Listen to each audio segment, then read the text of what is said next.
Água potável. Havia uma garotinha que morava em um prédio de apartamentos. Um dia, ela disse à mãe que ia brincar com as amigas. Horas depois, quando a mãe da menina foi chamá-la para jantar, ela percebeu que a menina não estava em lugar nenhum. A mãe perguntou a todas as crianças que moravam no prédio se elas tinham visto a filha. Todas disseram que não haviam visto a menininha o dia inteiro. Então ela se deu conta, a garotinha estava desaparecida. Os pais da menina ligaram para a polícia e uma busca na área foi iniciada. Todos os outros pais do prédio se juntaram à busca, mas foi infrutífera. No final, a menina nunca foi encontrada. 3 meses depois, os moradores do complexo de apartamentos começaram a reclamar sobre o abastecimento de água potável. Sempre que abriam as torneiras de seus apartamentos, notavam um cheiro estranho. Gradualmente, o gerente do apartamento começou a receber mais e mais reclamações dos moradores sobre o sabor e o cheiro da água. Ele decidiu que algo tinha que ser feito e disse ao zelador para testar a água nos tanques de armazenamento no telhado. O zelador subiu no telhado e começou a remover as tampas dos tanques e a verificar o conteúdo químico da água. Quando chegou ao último tanque, ele levantou a tampa e foi atingido por um fedor avassalador. Olhando para as profundezas escuras, ele conseguiu distinguir algo flutuando na água. Era o corpo em decomposição de uma criança. Depois que a polícia realizou uma autópsia, eles puderam confirmar que era o cadáver da menina que tinha desaparecido 3 meses antes. Parecia que ela estava brincando no telhado quando a tampa do tanque de água foi temporariamente removida. Aparentemente, ela deve ter olhado dentro do tanque e deve ter acidentalmente caído na água e se afogado. O cadáver da menina ficou lá, sem ser perturbado, por 3 meses inteiros. E por 3 meses inteiros, os habitantes do apartamento, sem saber, estavam bebendo a água em que o cadáver em decomposição da garotinha estava flutuando. E aqui se encerra a história e já iremos começar uma outra. Corações cor-de-rosa. Quando eu tinha 13 anos, meus pais se mudaram para a cidade e eu comecei a frequentar uma nova escola. Eu era muito tímida nessa idade e não tinha amigos. Levei um tempo para me encaixar. As outras garotas pareciam muito mais maduras do que eu. Muitas delas pareciam ter namorados e eu nunca tinha beijado um garoto antes. Eu realmente não estava acostumada a nenhum tipo de atenção masculina.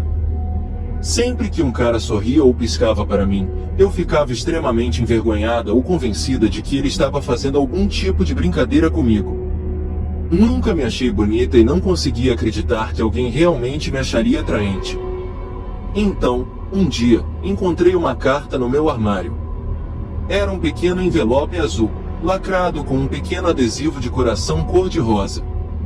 Dentro, havia um pedaço de papel que dizia: "Eu acho você linda." Fiquei genuinamente tocada. Era tão doce e inocente. Eu me perguntava quem havia enviado, mas eu realmente não tinha ideia de como descobrir. Coloquei o bilhete de amor entre as páginas de um dos meus livros escolares e comecei a sonhar acordada com meu novo admirador secreto. Poderia ser o garoto bonito que me emprestou seu lápis na aula de matemática. Ou era meu parceiro de laboratório, que sempre me fazia ficar vermelha quando sorria para mim. Talvez tenha sido o garoto da minha aula de história que me emprestou seu livro quando eu esqueci de trazer o meu. Ou talvez tenha sido o cara alto e pensativo do ano acima de mim, que escreve poesia e passa a maior parte do tempo andando de moto. Eu estava tão animada quanto qualquer outra adolescente, cheia de sonhos de amor, de mãos dadas e talvez um primeiro beijo. Sempre que me sentia triste, pegava a cartinha e a lia novamente. Sempre me fazia sorrir. Alguns dias depois, abri meu armário e descobri outra carta. Estava em um pequeno envelope roxo e estava selada com o mesmo pequeno coração rosa. Tremendo de emoção e antecipação, eu cuidadosamente abri e desdobrei o papel dentro. "Você é tão adorável." Eu segurei a cartinha contra o meu peito e suspirei de prazer. Pelo resto do dia, eu andei pelos corredores da escola com um sorriso bobo estampado em todo o meu rosto. Finalmente, alguém realmente gostava de mim. Isso fez eu me sentir tão especial, eu queria gritar de cima dos telhados. É claro que fiquei com vergonha de contar a alguém e guardei tudo para mim, guardando as cartinhas com segurança dentro do diário da escola. Passei os próximos dias tentando descobrir quem poderia ser meu admirador secreto, mas não fazia ideia. Obviamente, eu sabia que tinha que ser alguém na minha escola, mas quem? Tudo o que eu podia fazer era esperar que fosse alguém que eu realmente gostasse. Uma semana depois, havia outro pequeno envelope esperando no meu armário. Estava lacrado com o mesmo coração rosa. Estou sempre pensando em você. Com o passar do tempo, não pude conter minha curiosidade. Comecei a sonhar acordada na aula e parei de prestar atenção. Um dia, durante as aulas de história, eu estava tão ocupada pensando em meu admirador secreto que não percebi que o professor havia me feito uma pergunta. Quando voltei à realidade, o professor se virou para o resto da turma e disse: "Ela não está ouvindo uma palavra do que estou dizendo. Ela deve estar apaixonada." Todos caíram na gargalhada e eu fiquei vermelha de tão envergonhada. Quando o próximo bilhete de amor apareceu no meu armário, ele dizia: "Você cheira como o próprio amor." Eu não sabia como lidar com aquilo. Na verdade, eu cheirava uma combinação de shampoo e desodorante. É assim que o amor cheira? Coloquei o bilhete com os outros e esperei ansiosamente pelo próximo. Não tive que esperar muito. Na manhã seguinte, havia outro envelope com um coração rosa revelador. "Eu quero provar você." Isso foi meio assustador e a carta seguinte foi ainda mais assustadora. "Estou sempre te observando." De repente, ter um admirador secreto não parecia mais tão divertido. Ele estava começando a parecer um perseguidor. Eu não sabia o que fazer. Não havia ninguém com quem eu pudesse falar sobre isso. Com o passar dos dias, meu sentimento de inquietação começou a crescer. Comecei a ver adesivos de coração rosa em todos os lugares. Estava começando a me assustar. De manhã, quando minha mãe me levou para a escola, havia um preso no para-brisa de nosso carro e ela não sabia de onde tinha vindo. Uma vez, depois de ir ao banheiro da escola, enquanto lavava as mãos na pia, no reflexo do espelho, notei um coração cor-de-rosa na porta do box onde eu estive. Eu tinha certeza de que não estava lá quando entrei e não ouvi ninguém entrar no banheiro enquanto eu estava lá. Chegou ao ponto em que eu surtava em ver um daqueles adesivos de coração rosa. Eu estava com os nervos à flor da pele, mas tinha medo de confiar em alguém. Então, eu fiz a única coisa que uma adolescente dolorosamente desajeitada e envergonhada poderia fazer: sofri em silêncio. Então, as coisas ficaram bem piores. Um dia, cheguei em casa da escola e fiquei horrorizada ao ver que um envelope branco comum chegara pelo correio. Estava selado com um dos temidos corações rosa. Agora ele sabia onde eu morava. Com as mãos trêmulas, tirei o adesivo e abri o envelope. Dentro, havia uma foto. A foto era de um homem nu da cintura para cima. Na mão direita, ele estava segurando uma faca.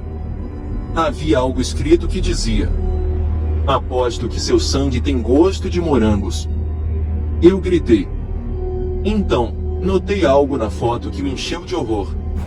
O homem havia tirado uma foto de seu reflexo no espelho, mas obscureceu o rosto. No entanto, ele esqueceu de cobrir seus rastros. Refletida no espelho havia uma foto emoldurada, pendurada na parede atrás dele. Pior de tudo, foi que eu reconheci o homem naquela foto emoldurada. Era o meu professor de história. E aqui se encerra a história e já iremos começar uma outra. A cadeira humana. Olá, o que você está prestes a ouvir vai chocar você. Preciso confessar o crime estranho e terrível que cometi e não aguento mais guardar o meu segredo. Então, peço a você que não pare de ouvir. Durante anos, eu me escondi do mundo. Veja você, eu sou terrivelmente feia. Feia demais para descrever a você. Você ficaria chocado e horrorizado ao ver meu rosto. Eu era uma criatura miserável, porque nunca conheci o amor. Eu nunca senti o toque afetuoso de uma mão ou a sensação quente de um par de lábios nos meus. Eu era carpinteiro de profissão e trabalhava o dia inteiro em uma fábrica, fabricando móveis. Minha especialidade é de fazer cadeiras.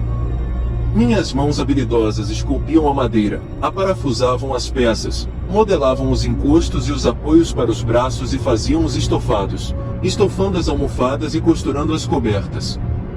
Enquanto trabalhava, me sentia como um artista criando uma grande obra-prima. Quando minhas cadeiras ficavam prontas, eu sempre as testava para ter certeza de que estavam bem confortáveis. Fiquei emocionado ao imaginar todas as pessoas diferentes que se sentariam na cadeira que eu criei. Ao contrário de mim, eles tiveram vidas maravilhosas e felizes. Eles tinham alguém que amavam e que os amaria de volta. Toda vez que pensava neles, não sentia nada além de miséria e desespero.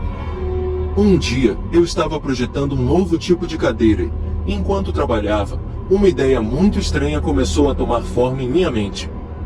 Mudei o design e criei um espaço vazio no interior. Era uma cavidade grande o suficiente para caber um corpo humano. Claro que eu tive que tirar muito da estrutura de madeira e das molas de dentro.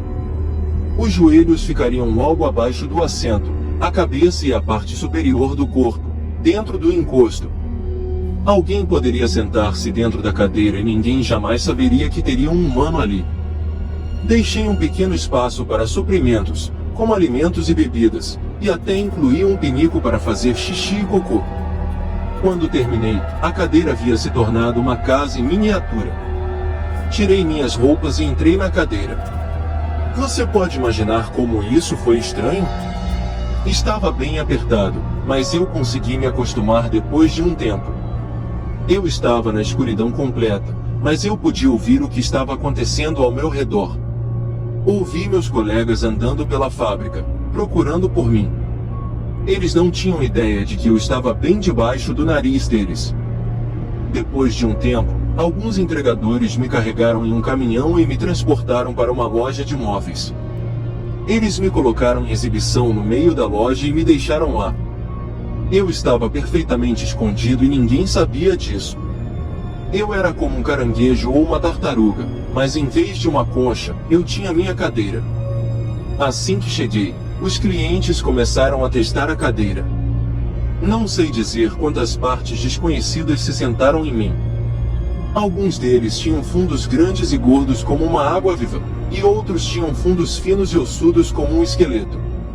Alguns tinham nádegas firmes como um cavalo e outros nádegas gordinhas, saltando para cima e para baixo em mim como uma bola de borracha. Foi uma sensação incrível. Eu podia sentir o calor de sua carne através do material. E seus ombros descansaram contra o meu peito, e seus braços e mãos descansaram nos meus. Nenhum deles suspeitava que a almofada macia em que estavam sentados era na verdade um pouco de mim. Anteriormente, por causa da minha aparência grotesca e perturbadora, as pessoas sempre recuavam ao me ver, mas agora minha pele estava praticamente tocando a deles através de uma fina camada de pano. Escondido dentro da cadeira, imaginei-me abraçando-os, beijando-os e passando os braços em volta deles em um abraço apaixonado. Claro, era um tipo estranho de existência. Depois de passar tanto tempo dentro da cadeira, sentado na mesma posição, meus músculos começaram a murchar. Eu mal podia me mover e meu corpo estava torto e dobrado. Fui dobrado como um contorcionista, mas não me importei. Tudo o que eu conseguia pensar era na sensação requintada de ter pessoas sentadas em mim. Um dia, alguém comprou minha cadeira. Os entregadores me pegaram, me colocaram no banco de trás de uma van e me levaram para a casa de uma boa família. Eles me colocaram na sala de estar, de frente para a TV. Dentro de dias, todos os membros da família sentaram em mim pelo menos uma vez. Eu estava no céu. Mas havia um membro da família que eu amava mais do que todos os outros. Essa pessoa era muito especial para mim, e, com o passar do tempo, comecei a me apaixonar por ela. Eu não pude evitar. Sempre que elas se sentavam em mim, eu tentava fazer meus joelhos o mais confortável possível para ela. Sempre que ela se apoiava em mim, Eu a abraçava mais calorosamente e tornava a experiência mais agradável e confortável possível. Quando ela se sentia cansada, eu movia meus joelhos para frente e para trás, a balançando suavemente para ela dormir. Você pode até achar que eu estava com raiva, mas eu estava loucamente apaixonado por essa pessoa. Fiquei obcecado por ela e ansiava que retornasse meus sentimentos. Cheguei ao ponto em que senti que, se soubesse que eu estava lá, também se apaixonaria por mim. A pessoa gostava de ouvir histórias, então criei um plano astuto. Escrevi sobre minha história e enviei-a para um site que ela frequentava. Então, você provavelmente já sabe de quem estou falando. Isso mesmo, é você. Estou na sua casa há tanto tempo que você provavelmente esqueceu de onde eu vim.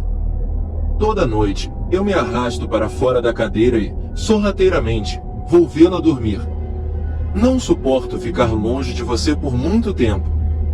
Eu te amo, e acho que você poderia me amar também, se você me visse. Agora, depois de terminar de ouvir isso, por favor, vire-se e olhe para mim. Estarei te esperando. Não tenha medo. Venha e sente-se de joelhos. Sinto falta do seu toque. E aqui se encerra a história e já iremos começar uma outra. A foice. Em uma pequena casa no Japão, vivia um casal com seus 2 filhos, um menino e uma menina. O filho estava muito zangado com a irmã e queria fazer uma brincadeira muito desagradável com ela. Ele decidiu que iria gravá-la secretamente no banheiro e depois publicar o vídeo na internet. Ele queria humilhar sua irmã na frente de suas amigas e do mundo. O garoto escondeu uma câmera de vídeo debaixo de uma toalha no banheiro. Minutos depois, sua irmã entrou, trancou a porta e nunca mais saiu. A mãe começou a se perguntar o porquê da filha estar demorando tanto no banheiro. Ela bateu na porta e chamou o nome da garota, mas ninguém respondeu de lá de dentro. Então ela chamou o marido que, com um só chute, arrombou a porta, mas o que eles encontraram no banheiro os encheu de horror. A filha deles estava deitada sobre os azulejos, que agora estavam vermelhos por causa da poça imensa de sangue espalhada pelo chão. Ela tinha sido esfaqueada até a morte. Ela estava sem a língua e com o rosto todo fatiado, o que deixou o seu rosto irreconhecível. Ao lado dela, jogada também ao chão, estava uma foice toda ensanguentada. A polícia foi chamada imediatamente e eles vieram investigar a cena do crime. A porta estava trancada por dentro, a janela estava trancada também por dentro e o banheiro era tão pequeno, que ninguém poderia ter se escondido lá dentro para atacar a menina. Mas então, como ela foi assassinada? Eis o mistério. A polícia viu que a única entrada possível era por uma pequena abertura na parede que media apenas 10 por 10 polegadas. Ninguém poderia caber em um espaço tão pequeno. A polícia estava absolutamente perplexa. Eles não conseguiram descobrir como alguém teria entrado para matar a garota. A polícia espanou cuidadosamente a foice em busca de impressões digitais, mas, infelizmente, não encontraram nada. Nesse ponto, eles sentiram que o caso nunca seria resolvido. Eles questionaram a mãe e o pai, mas quando chegou a hora de interrogar o filho, ele tinha desaparecido. Eles revistaram a casa e finalmente o encontraram enrolado em um edredom dentro de um guarda-roupa. Seus olhos estavam arregalados e ele soluçava incontrolavelmente. Suas mãos tremiam violentamente. Eles notaram que o menino segurava uma câmera de vídeo. Não tinha condições de interrogar o menino, então a polícia decidiu investigar o conteúdo da fita de vídeo. O que eles viram nas filmagens os aterrorizaria para a vida toda. Eles pressionaram o play na câmera de vídeo e a tela mostrou a jovem sentada no vaso sanitário. Quando ela terminou e se levantou, a polícia notou um movimento na pequena abertura atrás do banheiro.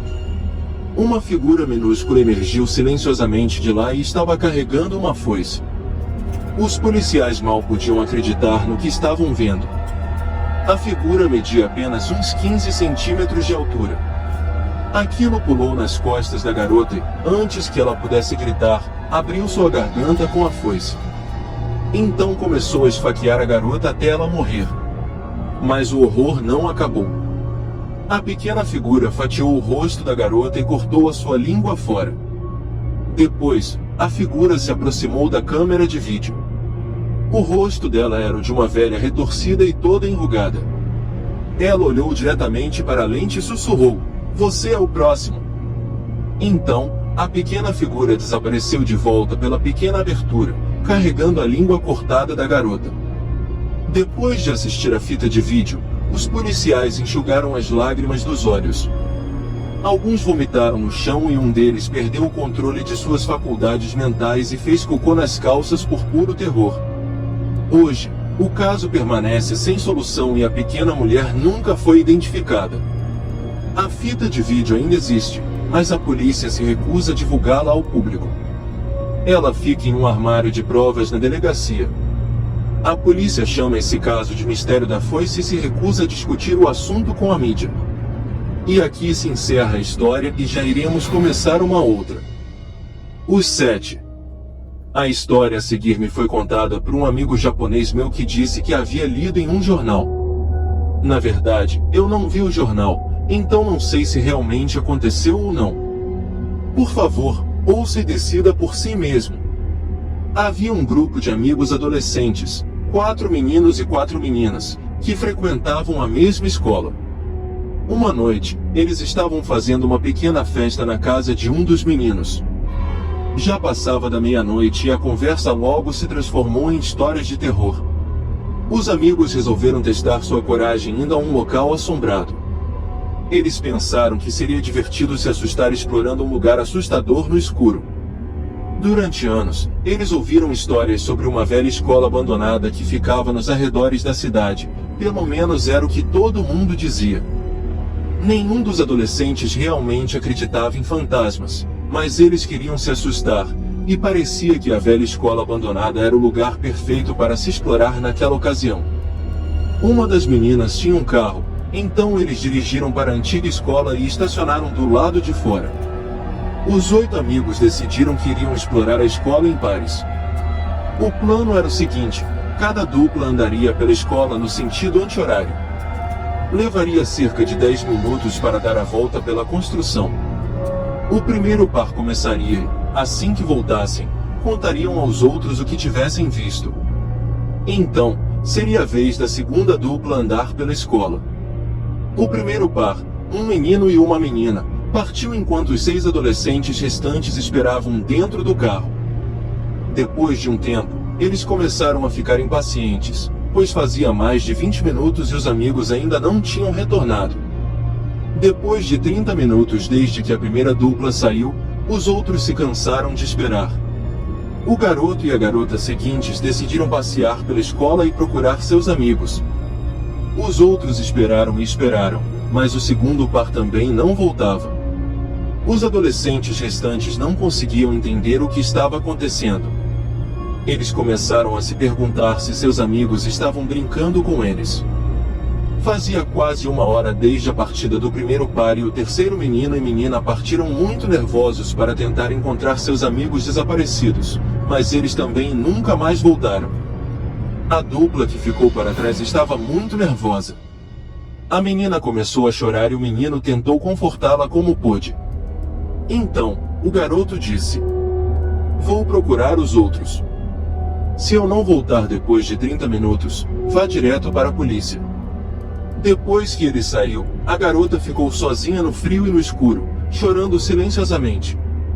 Ela esperou 1 hora, mas ninguém voltou. Ela entrou no carro, girou as chaves na ignição e dirigiu até a delegacia mais próxima. 4 policiais acompanharam a garota de volta à escola e, quando amanheceu, eles fizeram uma busca pelos 7 adolescentes desaparecidos no local. No começo, eles não encontraram nenhum sinal deles na escola, mas então descobriram que a porta lateral do antigo ginásio escolar estava aberta. A polícia entrou, mas estava vazia. Houve um silêncio sinistro no ar. Foi quando eles olharam dentro do banheiro da academia que finalmente encontraram os 7 desaparecidos. Todos estavam pendurados no teto pelo pescoço.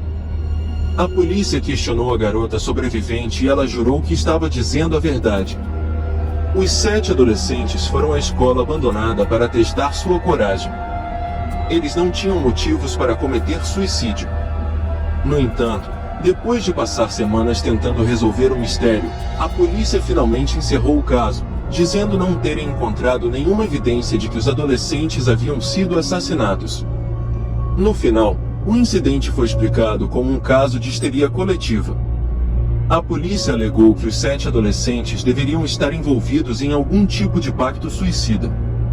Até hoje, ninguém naquela cidade ousa aventurar-se na velha escola abandonada após o anoitecer.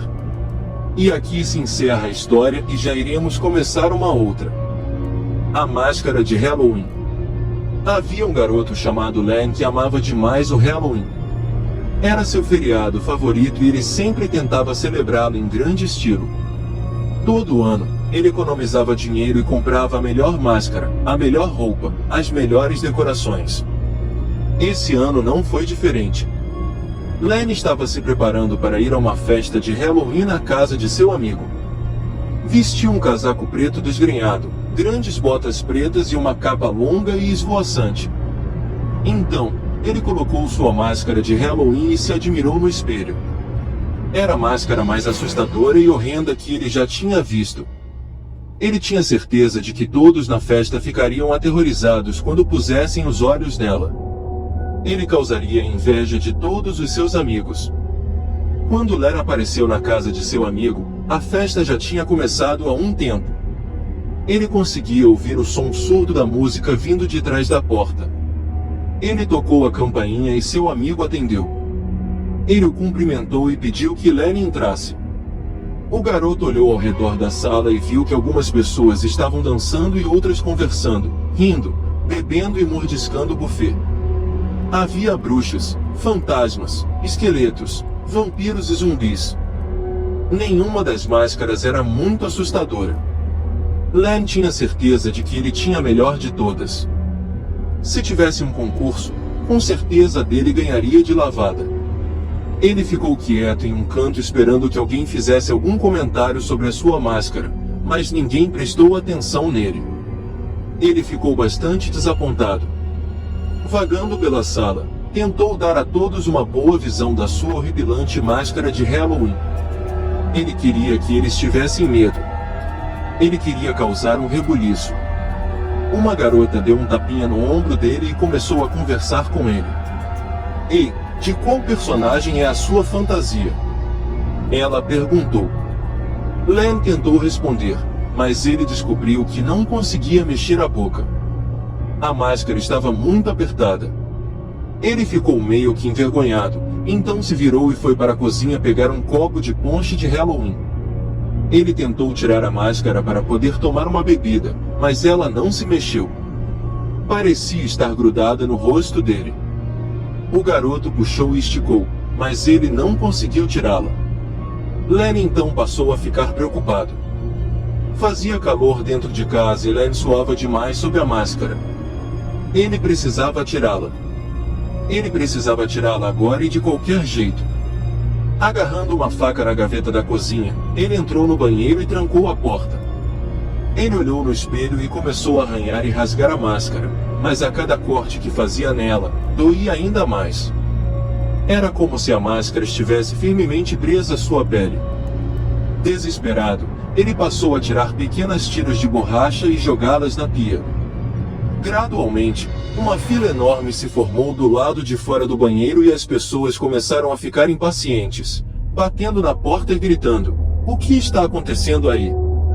Len estava em pânico tentando tirar o resto da máscara, mas ela permanecia teimosamente no lugar. Ele não conseguia entender o que estava errado. E se não sair mais? Ele se perguntou. E se ficar presa no meu rosto para sempre? Então ele começou a cortar novamente a máscara e arrancando pequenos pedaços dela. Mais e mais pessoas estavam batendo na porta. "Vamos lá!" eles gritavam. "O que você está fazendo aí?" De dentro do banheiro, eles ouviram Len gritando: "Não vai sair! Minha máscara não vai sair!" As pessoas reunidas do lado de fora do banheiro estranhamente se entreolharam. Uma das meninas ficou intrigada e disse: "Máscara?" Mas ele não estava usando nenhuma máscara. E aqui se encerra a história e já iremos começar uma outra. Sem olhos. Fiquei acordada até tarde assistindo uma maratona de filmes com minha irmã. No meio da noite, depois que minha irmã adormeceu, vi o mouse do computador se mexer sozinho. Chamei a minha irmã para contar a ela e ela me disse que poderia ser algum animalzinho puxando o cabo, que era para deixá-la dormir, pois aquilo não deveria ser nada. De repente, uma figura negra apareceu atrás da porta, virou-se, apontou para mim e deu um grito. Aquela coisa desapareceu e o armário começou a balançar, a porta se fechou com muita força e fez um barulho muito alto. Meses depois do acontecido, certo dia, minha irmã me encontrou desmaiada no meio da floresta dizendo que eu estava falando em outro idioma e que não parava de rir. Assim que chegamos em casa, resolvi ir me deitar para dormir. Foi quando algo me jogou de cima da cama e me atacou. Certo tempo depois aquilo desapareceu. Eu estava com tanto medo que não conseguia mais dormir. Tudo parecia tão real que, no dia seguinte, senti muita dor pelo meu corpo. Alguns dias depois, minha mãe me ligou e me disse que tinha mais notícias. Minha tia infelizmente havia falecido já tinha alguns meses. Não se sabe como, mas era muito estranho. Já era noite e minha mãe foi dormir. Acordou rapidamente com alguém agarrando pelos tornozelos e a puxando para fora da cama, mas ela jurava que era apenas um sonho ruim. Tempos depois, resolvi passar um fim de semana na casa do meu avô. Eu estava deitada no sofá e, de repente, adormeci. Assim que acordei, já era noite e vi a silhueta de uma mulher olhando para mim. Eu não podia acreditar no que estava vendo e, assustada, chamei a minha mãe. Eu disse a ela o que tinha acontecido. Ela não me levou a sério e me disse que era apenas um pesadelo. Mas eu realmente sei o que vi, era muito real. Fui até o quarto de minha mãe, e aquela mulher estava lá. Usava uma camisola preta e tinha cabelos curtos. Dessa vez minha mãe também a viu. Ela estava parada em frente ao espelho, olhando-nos de lado. Então se virou e pudemos ver seu rosto. Ela não tinha olhos. Era minha tia. Outra vez, acordei de repente e a vi, sentada no sofá. Ficamos ali, olhando uma para a outra por um longo tempo. Depois disso, ela levantou o braço, abriu a mão e, desaparecendo, deixou cair algo no chão. Era um bilhete, e nele estava escrito: "Devolvam os meus olhos." E aqui se encerra a história e já iremos começar uma outra. Não brinque com insetos. Marcelo era fanático por acupuntura. Ele acreditava que sua saúde tinha melhorado desde que iniciou seu tratamento com a acupunturista Cristina. E ele estava certo. De fato, sua circulação sanguínea melhorou, percebeu melhoras no seu sistema imunológico e suas noites de sono ficaram mais longas. Depois de muitas sessões de acupuntura tradicional, Cristina ofereceu uma nova experiência a seu cliente, a laseracupuntura. De início, Marcelo mostrou certa resistência, mas aceitou a proposta da profissional, que sempre ofereceu um serviço de qualidade. Após a primeira sessão, o cliente sentiu que deveria fazer mais sessões como essa, e assim o fez. Com a rotina de trabalho muito acelerada, Marcelo passou a frequentar cada vez menos a sua acupunturista. Certa vez, numa tarde à toa, Marcelo foi até a clínica buscando um encaixe. Cristina prontamente o atendeu e ofereceu um novo tratamento, tão bom quanto os outros, a acupuntura com abelhas. Esse era um tratamento muito procurado pelos pacientes da clínica, então, Marcelo aceitou sem pensar duas vezes. O procedimento envolvia a aplicação do veneno de abelhas no corpo, ao invés de agulhas. Logo no início da sessão, Cristina percebeu que Marcelo estava muito cansado e estressado, então colocou uma música relaxante e iniciou o procedimento. Assim que pressionou as primeiras abelhas no corpo de seu cliente, Cristina percebeu que ele estava pegando no sono. Por isso, não utilizou todo o veneno que poderia, afinal, Marcelo poderia dormir por mais tempo e ela tinha outros pacientes agendados. Perto do fim da sessão, Cristina tentou acordar seu paciente, mas ele estava num sono profundo. Todas as tentativas de acordar Marcelo foram em vão. Preocupada, a acupunturista ligou para a emergência. Para seu alívio, seu paciente estava vivo, mas não ficaria por muito tempo. Durante o trajeto para o hospital, a pressão sanguínea de Marcelo caiu drasticamente, causando um acidente vascular cerebral e ele entrou em coma permanentemente. Um dia após a sessão de acupuntura, Marcelo morreu de falência múltipla dos órgãos. O paciente nunca foi alérgico, nunca foi picado por abelhas, tampouco provou o sabor do mel em toda a sua vida. E foi em seu velório, observando seu corpo inchado, que Cristina entendeu que jamais deveria ter brincado com abelhas. E aqui se encerra a história e já iremos começar uma outra. Brincando de evocar espíritos. Me chamo Bernardo, e o relato que vou compartilhar com vocês aconteceu entre a madrugada e manhã do dia 21 de fevereiro de 2004. Era início de ano letivo e estava entrando na 8ª série do colegial. Lembro muito bem da data, pois era o dia do meu aniversário e queria comemorá-lo em grande estilo. Só que nunca imaginei que as coisas fossem sair completamente do controle. Sempre fui muito popular na escola, tinha muitos amigos e todos queriam andar comigo. Estava longe de ser o melhor aluno da classe, mas tirava notas suficientemente boas para não reprovar, fazia questão de me dar bem com todos os funcionários do colégio, talvez como uma maneira de manipulá-los e evitar punições severas a deslizes que cometia aqui e acolá, como matar aula, por exemplo. No começo matava aulas por pura preguiça, mentia para meus pais que não estava me sentindo bem e ficava em casa dormindo até tarde.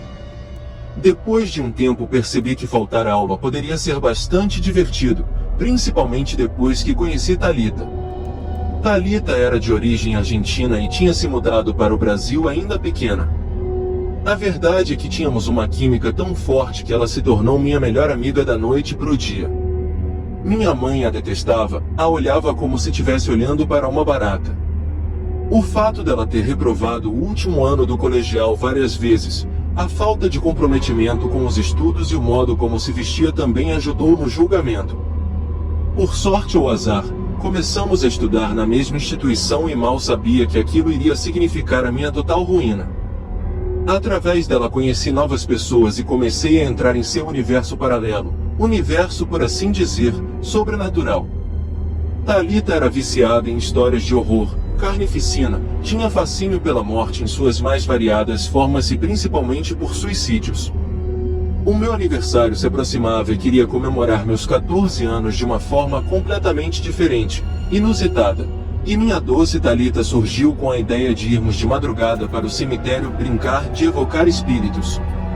Meu querido Bernardo, meu amor, esse ano iremos festejar seu cumpleanos, que quer dizer, aniversário, na companhia de umas 5.000 pessoas. Disse Thalita. Eu sei que sou popular, todo mundo gosta de mim, mas convidar todo o colégio para minha festa é demais, quero algo bem simples e intimista. Deixa de ser retardado, vamos comemorar seu aniversário naquele cemitério perto da casa do Ian, aquele antigo, construído por escravos, e cheio de relatos sobrenaturais. Nem pensar, nem pensar. Dizia eu, rindo e achando que se tratava de uma de suas maluquices.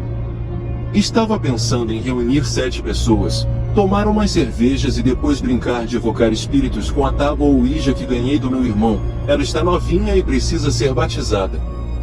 Mas antes de dizer qualquer coisa, lembre-se que apenas 7 pessoas podem participar da reunião. E aí, topa? Claro que não, endoidou de vez. Agora sai da minha frente que preciso entrar na sala, afinal de contas alguém precisa estudar por aqui, né? A princípio relutei, chegamos a brigar, ficamos dias sem nos falar e quando faltava pouco mais de 2 dias para o meu aniversário a procurei, fizemos as pazes e começamos a organizar a lista de convidados. Mas uma coisa ficou martelando diversas vezes na minha cabeça. Por que 7 pessoas? O grande dia chegou. Thalita bateu na porta da minha casa exatamente às 1h da manhã e disse para irmos correndo ao cemitério, pois antes das 3h30, o espírito já tinha que estar entre nós.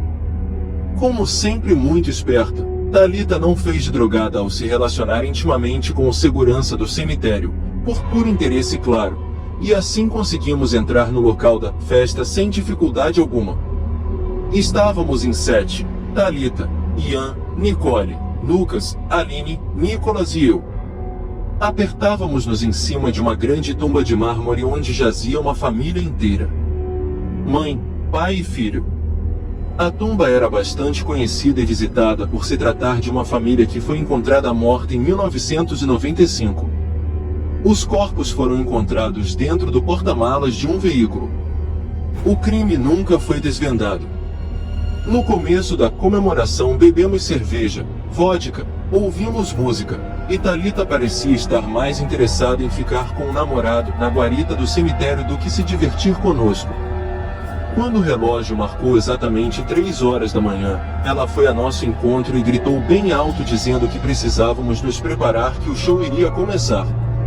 Eu era o único sóbrio, já estava arrependido e temia o que poderia acontecer, mas continuei, apesar de estar preocupado. Thalita pegou um pincel preto e marcou nossas blusas com um número, e ela era o 7. Agora vamos nos divertir de verdade. Esbravejava com o aspecto de quem tinha surtado. Muito bem, agora vou explicar um pouco da brincadeira e vocês irão decidir que rumo tudo isso irá tomar. Certo? Estava em completo estado de choque, enquanto meus amigos riam e se divertiam, provavelmente por estarem alcoolizados e drogados. Eu não conseguia esboçar reação nenhuma, estava paralisado, assistindo tudo aquilo e sentindo que alguma coisa muito ruim iria acontecer. Thalita começou a explicar as regras do jogo. Para evocar espíritos do bem devemos rezar 10 Ave-Marias e 20 Pai Nosso. Já para evocar espíritos do mal, devemos rezar 10 Ave-Marias, 20 Pai Nosso, e dizer 7 vezes, ao mal entrego minha alma. E para evocar espíritos não humanos, aquelas almas que nunca estiveram em terra na forma humana, é necessário sacrificar um ser humano que você já tenha tido relações sexuais. Adoro essa parte, explicou com um ar demoníaco. Poucos segundos após a macabra explicação de como funcionava o jogo, o segurança do cemitério começou a correr desesperadamente em nossa direção, estava completamente ensanguentado e com um profundo corte na cabeça. De repente, o pobre diabo caiu no chão e começou a repetir 7 vezes ao mal entrego a minha alma. Depois de repetir a frase, ele não disse mais nada. Ficou parado por um tempo e depois se levantou completamente desnorteado, sem saber o que tinha acontecido. O que está acontecendo? O que estou fazendo aqui deitado nesse chão? Que dor horrível é essa que estou sentindo na cabeça? Thalita se aproximou do companheiro e disse baixinho no pé do seu ouvido: Ao mal eu entrego a sua alma. E cortou sua garganta com um punhal. Definitivamente não podia acreditar no que os meus olhos estavam traduzindo. Todos os meus amigos saíram correndo em direção à saída do cemitério, temendo que algo acontecesse com suas vidas. Porém, criei coragem suficiente para não fugir e enfrentei Thalita. Thalita, o que está acontecendo? O que você fez com esse pobre rapaz? Thalita, pelo amor de Deus, o que está acontecendo com você? Quem é você? Enquanto colocava Thalita na parede, ela simplesmente chorava, me abraçou forte e disse que não sabia o que estava acontecendo e que quem estava no seu corpo era outra pessoa. Entre lágrimas e desespero, Thalita começou a falar de forma engraçada, a voz ficou grave, rouca, era como se outra pessoa estivesse falando em seu lugar. Thalita Bracamonte já não habita esse corpo há mais de 10 anos, seu idiota. Aquela garotinha ridícula que só sabia fazer xixi na cama e comer feito uma porca, está sendo torturada no inferno nesse momento. Eu comi cada pedacinho daquela alma deliciosa. Depois de presenciar a pior cena da minha vida, perdi a consciência. Foi a última coisa que vi e ouvi naquela madrugada. Acordei na manhã seguinte na cama de um hospital psiquiátrico, acusado de ter matado o segurança do cemitério com uma punhalada no pescoço. Com a ajuda das pessoas que estavam no cemitério, fui condenado à prisão perpétua por homicídio triplamente qualificado. Também fui condenado por assassinar meus pais horas antes de sair para o cemitério. Por algum motivo que desconheço, meus melhores amigos disseram para os policiais que eu tinha sido responsável por todas as mortes. Eles nunca tocaram no nome da Thalita. Nunca tocaram no nome da Thalita porque Thalita nunca existiu. Ano passado recebi a notícia que eles morreram carbonizados em um acidente de carro e levaram para o túmulo o verdadeiro relato de tudo o que tinha acontecido naquela madrugada. 10 anos se passaram. Estou no corredor da morte esperando a data da minha execução ser agendada pela justiça. Todos os dias antes de dormir, consigo ouvir a voz da minha querida Thalita me chamando para conhecer o inferno. E aqui se encerra mais um relato. Espero que tenha gostado e deixe seu like. É muito importante para continuar produzindo esse conteúdo para vocês. Nos vemos em breve.